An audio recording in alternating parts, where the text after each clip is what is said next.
해보도록 하겠습니다. 운수회사. 여러분들은 운수회사를 어떻게 생각하십니까?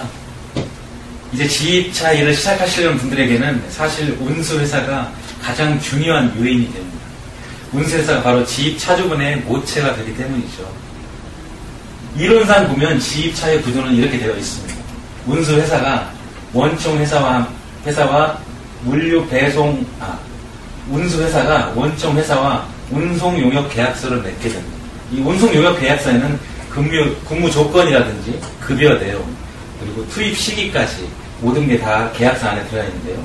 이 계약서를 바탕으로 운수회사는 지입차주분을 모집하게 되는 것이죠. 그러면 이 지입차주분은 실제 운수회사에 소속이 되어 있지만 자기가 운행하는 실제 물품은 바로 이 원청회사의 물건을 운행하게 되어 있습니다. 결과적으로 따지면 이 지입차주를 관리하는 건 운수회사가 되는 것이죠. 그래서 이 운수회사가 지입차주에게는 굉장히 중요하고, 지입차주분들 많은 분들이 아마 지입차를 선택하실 때 급여 부분을 먼저 생각하시고, 또 이 급여를 받는 업체가, 원청회사가 어떤 회사인지를 또 생각하게 되시고, 그리고 가장 마지막 부분이 운수회사를 생각하시는데, 그런 잘못된 절차 때문에 바로 지입의 사기가 많이 일어나고 있습니다. 지입에 사기치시는 분들은 이 지입차주분들께서 급여 부분을 가장 먼저 보기 때문에 그 약점을 알고 있어요. 급여 부분을 조금만 손대면 지입차주분들은 마음을 흔들리게 되어 있다는 것이죠. 그렇기 때문에 여러분들은 이 강의를 통해서 운수회사가 얼마나 중요한지 확인하시기 바랍니다. 다음 슬라이드 보시겠습니다. 자, 지입차 평균 일자리와 급여를 제가 간단하게 1톤, 2.5톤, 5톤 정리를 해봤습니다. 이 일자리를 제가 설명해드리는, 여기다 정리를 해놓은 이유는 운수회사가 과연 어떤 원청과 거래를 맺고 있는지 확인하라는 의미로 이렇게 설명을 해놨습니다. 지금 보시면 1톤은 매장탑, 프랜차이즈 물품, 그리고 인천에서 관내, 인천 관내로, 그리고 아침 8시 반에서 저녁 5시까지. 성수기에는 조금 더 1시간, 2시간 늘어날 수 있겠죠. 그리고 휴일은 일요일, 학예휴가, 명절, 성탄절 이렇게 되어 있고요. 급여는 250만원 완제. 완제는 이제 알고 계시죠? 여러분들 많이. 그리고 유보금. 유보금은 방금 이전 시간에 설명해 드렸던 1톤은 23만 6천원까지 받을 수 있다는 것. 그것도 설명을 드렸죠. 인수금은 2,500만원 이렇게 되어 있습니다. 자, 이것만 봐서는 뭐 좋아 보일 수 있습니다. 이 운수회사가 어떤 물류 원청회사와 계약을 맺은 이 계약서 내용이 사실 이렇게 되어 있는데, 이것만 봐서는 좋다 나쁘다라고 기준을 내리기는 처음 보는 사람들은 좀 어려울 수 있겠지만 어쨌든 좋아 보입니다. 그럼 과연 이 운수회사가 이 차량을 계약을 맺은 원청이 어디인지 확인을 하면 됩니다. 이 차량은 알고 보면 크림토피아라는 세탁물 전문을 하는 업체죠. 우리나라에서 1000몇 개 지점을 가지고 있는 세탁물 전문 업체인데, 그걸 알게 되면 여러분은 그 믿을만 하겠다. 대기업이구나. 그리고 굉장히 유통망이 많이 형성되어 있는 회사구나. 라는 것을 알게 됩니다. 제가 이것을 1톤을 가장 이걸로 내놨던 이유도 바로 그것이죠. 이 운수회사가 크림토피아와 운송계약서를 맺은 회사구나. 그 운수회사가 어디냐? 물론 저는 이제 이 회사에 소속되어 있기 때문에 이렇게 얘기를 하겠지만, 그 운수회사가 어디냐에 따라서 어떤 업체와 어떤 물류회사와 또 어떤 원청과 거래를 맺고 있는지 확인이 가능하다는 것이죠. 2.5톤 보시겠습니다. 자, 2.5톤 냉탑이고 프랜차이즈 물품이에요. 양산에서 대구를 이동합니다. 하루에 2-3번 정도 이동하죠. 그리고 아침 7시 반부터 5시까지, 오후 3시까지. 일요일 명절을 쉬고요. 300만 완제 유보금 2.5톤이면 유보금이 35만원 정도 나옵니다. 그리고 인수금이 4,400만원입니다. 이 조건도 괜찮습니다. 그러면 이 조건을 가지고 일하는 회사가 어디냐? 바로 카페베네라는 곳이죠. 그러면 그 카페베네와 운송계약서를 맺은 회사가 어디냐? 그 운수회사가 어디냐를 보시면 여러분들이 이제 선택의 폭이 점점 좁아지는 겁니다. 선택의 폭이 좁아질수록 좋은 겁니다. 결정을 내릴 때 확실하게 결정을 내릴 수 있기 때문이죠. 저 5톤을 보시겠습니다. 그냥 윙바디고 대기업 물품이라고만 써 있습니다. 부산에서 경상권을 운송하고요. 아침 7시부터 저녁 5시까지. 그리고 일요일과 명절을 쉬고 330만원 완제에다가 유보금 5톤이니까 최대 53만원까지 받을 수 있겠죠. 인수금은 6,200만원입니다. 금액이 5톤 이상 되면 인수금이 굉장히 커집니다. 인수금이 커지는 만큼 이 급여도 올라가기 마련이겠죠. 보통 나중에 따로 설명을 드리겠지만 이 인수금은 이 급여와 그리고 원청 회사, 어떤 회사에서 일을 하느냐, 그 급여와 원청 회사가 굉장히 관계가 많이 있습니다. 자, 그러면 이 5톤도 이러한 조건을 가지고 일하고 있는 회사가 어디냐라고 까놓고 보면 락앤락이라는 회사가 되겠죠. 이렇게 크림토피아, 카페베네, 락앤락 이런 회사와 운송 계약서를 맺고 있는 운수 회사가 어디냐라고 고민을 했을 때 선택할 수 있는 부분은 바로 규모가 있는 운수회사. 앞페이지 잠깐 넘겨볼까요? 이 운수회사가 어느 정도 규모가 있고 또 어떤 원청 회사와 맺고 있는 운수회사인지 이런 것을 참고하시면 여러분들이 이제 지입차를 선택했을 때 그 선택의 폭에서 조금 더 현명한 선택 그리고 조금 더 올바른 선택을 하실 수 있는 것이죠. 다음 슬라이드 보시겠습니다. 지입의 중요도를 다시 한번 강조해서 설명을 드리자면 운수회사가 전체 퍼센트의 약 40%를 차지하게 됩니다. 이건 사실 퉁쳐서 이렇게 설명을 해드린 것이지만 실제 보면 운수회사 매니저, 즉 이 일을 소개시켜주는 매니저와 해당하는 운수회사가 절반 이상의 비중을 차지하게 됩니다. 이 매니저가 올바른 일을 소개를 시켜줘야 될 것이고 그 올바른 일은 바로 이 운수회사 소속의 운수회사에 들어와 있는 일자리가 될 것이기 때문입니다. 그리고 물론 원청회사가 중요하겠죠. 어느 회사 일거리인가. 그래서 운수회사, 원청회사, 운수회사 매니저 이 세 가지가 약 90% 이상을 차지합니다. 여러분 좀 의아스럽죠? 여러분들은 보통 이 10% 일에 목을 메고 눈에 혈안이 돼서 인터넷을 검색하고 계실 겁니다. 일자리, 차량 가격, 급여 수준 10%에서 말 그대로 3%, 4% 된다 치더라도 여러분들은 이 3%, 4%에 거의 집중해서 이걸 보고 있다 보니까 사기를 치는 사람들은 여러분들의 그 허점을 잘 이용해서 이 3%, 4%만 잘 변경하면 이 사람들을 꼬리길 수 있겠구나 라는 생각으로 사기를 치는 것이죠. 그런데 여러분들이 만약에 처음에 운수회사를 중요시 여겨서 튼튼한 운수회사 그리고 직원이 많은 운수회사 어느 정도 규모가 있는 운수회사 좋은 원청 회사와 거래를 맺고 있는 운수회사를 선택한다면 적어도 절반은 이 지입차에서 성공할 수 있습니다.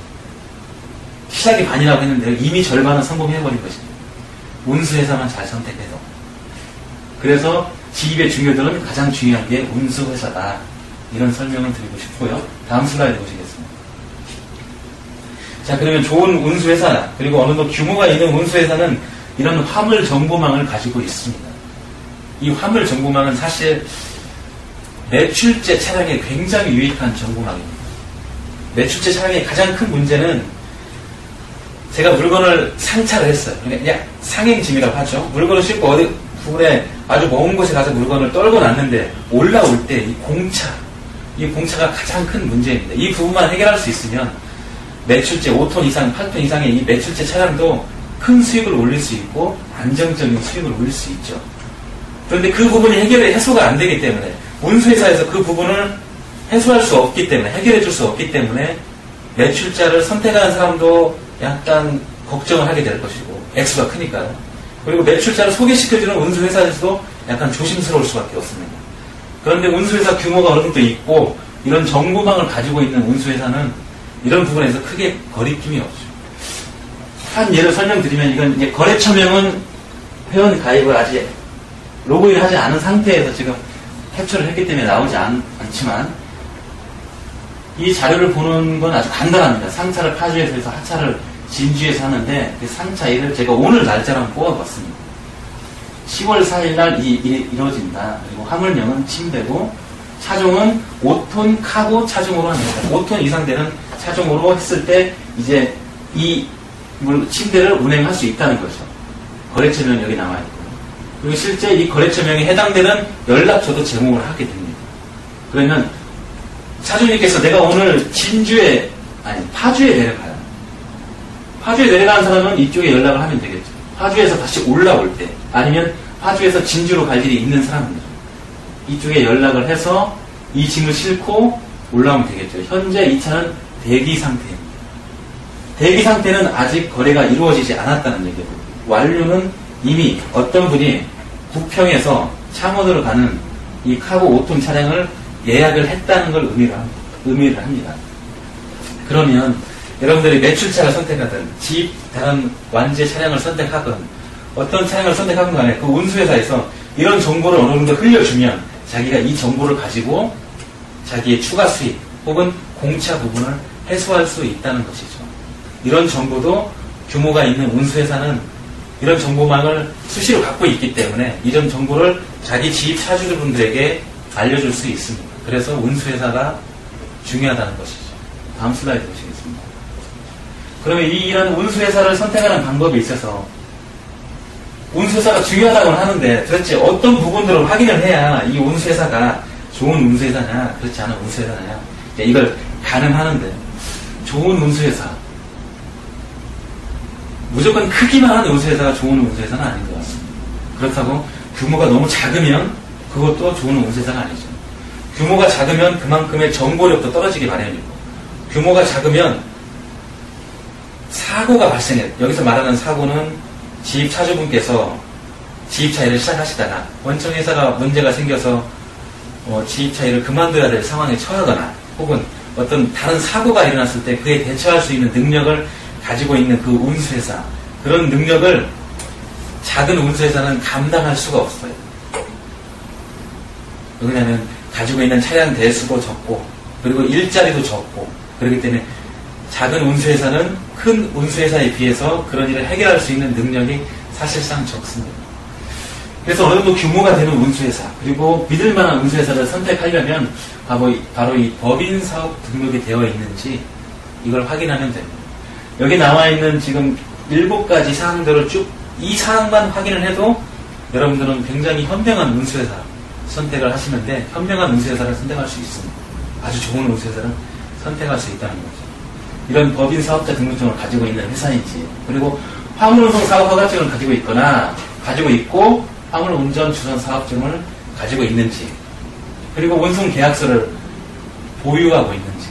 아마 제가 이 얘기는 이 강의가 끝나는 시점까지 매번 3번 내지 5번 이상을 할 겁니다. 얘기가 반복되는 건 그만큼 중요하다는 얘기겠죠. 운송 계약서가 이 지입차 일에서 거의 90% 이상을 차지합니다. 이 운송 계약서만 제대로 확인해도 사기 맞을 일 없고 성공적인 지입차 일을 할 수 있습니다. 다시 반복해서 말씀드리면 운송 계약서를 보유하고 있는지 꼭 확인을 해야 됩니다. 이게 보유하지 않는다면 그거는 이제 알선업자가 되겠죠. 물건만 중간에서 물건만 넘기고 수수료만 챙기는 알선업자. 굉장히 물론 양심적으로 하고 계신 분도 많이 계시겠지만 그런 분들의 특징은 책임감이 없습니다. 자기는 중간 수수료만 먹고 빠지면 되기 때문에 운송 계약서 없이 이거 좋은 일입니다. 완제급 500만 원 이상은 충분히 받습니다. 이런 여러분들 구미에 담기는 말들로 현혹시켜서 연결만 시켜주고 그 수수료를 챙겨먹는 그런 알선업자가 보유하고 있지 않은 게 바로 이 운송계약서입니다. 여러분들 운송계약서는 제가 지금 방금도 한 4번을 얘기했지만 꼭 이걸 보유하고 있는지 보유하고 있지 않은지를 확인을 하시면 정말 좋은 운수회사를 선택하냐 그렇지 않은 운수회사를 선택하냐 그 기로에서 정말 좋은 운수회사를 선택하는데 큰 도움이 될 것입니다. 그리고 등록된 차량 대수도 어느 정도의 등록된 차량 대수가 있어야 운수회사의 규모를 말해주는 것이기 때문에 이것도 꼭 확인을 해야 될 것이고요. 직원수. 직원수는 물론 뭐 사람만 많다고 장땡은 아니라는 얘기를 하고 합니다. 사람들이. 하지만 이 직원수는 그 회사의 정보력을 나타내는 아주 중요한 척도가 됩니다. 여러분들도 어떤 일에 대해서 상의를 할 때, 인터넷에서 검색을 할 때, 또 어떤 회사의 발전을 위해서 무슨 토의를 할 때 직원이 1명인 것과 2명인 것, 그리고 10명인 것은 그 규모, 회사가 커지는 규모 자체가 달라집니다. 그 정보의 질 자체가 달라지고 그래서 직원 수를 확인하는 것도 아주 중요합니다. 직원 수가 많으면 그만큼 좋은 정보, 이 회사가 아까 이전에 말씀드렸던 화물차의 정보라든지 이런 좋은 정보를 가지고 있냐 없냐의 중요한 자료가 되겠죠. 그리고 계약되어 있는 원청 확인. 이전에 제가 설명드렸던 전체의 30%, 전체 중요대, 지입차 중요대의 30%를 차지하는 이 원청. 어떤 회사와 거래를 맺고 있는지, 이 운송회사가. 이런 원청을 확인하는 데도 굉장히 중요합니다. 이것도 마찬가지로 세 번째 있는 운송계약서를 보면 이 원청이 확인이 됩니다. 다시 반복적인 얘기지만 운송계약서를 확인하면 확인될 수 있는 것들이 굉장히 많습니다. 위스탁 계약서 확인. 위스탁 계약서는 대부분의 운수회사들이 다 지입차주분과 위스탁 계약서를 맺죠. 지입차주분은 자기 차를 운수회사에 위탁을 하면 운수회사는 그 차를 수탁하고 운수회사는 자기가 가지고 있는 그 일거리의 일부분, 그 경영권의 일부분을 지입차주에게 위탁을 하면 지입차주는 그 일자리의 경영권 일부를 수탁하는 그런 위수탁 계약서를 맺게 되죠. 그런 위수탁 계약서 확인하시는 게 여러분들의 그 좋은 운수회사를 선택하는 하나의 방법이 되겠습니다. 여기 나와 있는 이 7가지만 확인하셔도 여러분 절대 실패할 일 없습니다. 이제 집에 계신 아이들도 키워야 될 것이고 그리고 이제 가정도 꾸려 나가야 될 것인데 그런 일을 함에 있어서 여러분 평생 모으신 돈을 지입차에 투자를 해서 시작하는데 사기 맞고 한 번에 실패하고 그러면 다시 일어나기 힘들고 그런 상황이 반복되지 않도록 처음에 아주 지입차 운수회사를 잘 선택하는 게 지입차를 하는데 가장 중요한 방법입니다. 네, 이상으로 제 6강 운수회사 선택에 대해서 알아봤습니다. 설명 잘 들으셨나요? 여러 번 반복해도 질리지 않고 또 여러 번 반복해서 설명해도 이 중요함이 모자랍니다. 계속 반복해서 설명을 해야 여러분도 계속 반복해서 이 내용을 확인해야만 여러분들 지입차 일을 시작하는데 성공하는데 실패하는 데 기로에 서 있습니다. 여러분들 꼭 성공하시기 바랍니다. 좋은 운수회사 꼭 선택하시기 바랍니다. 감사드립니다.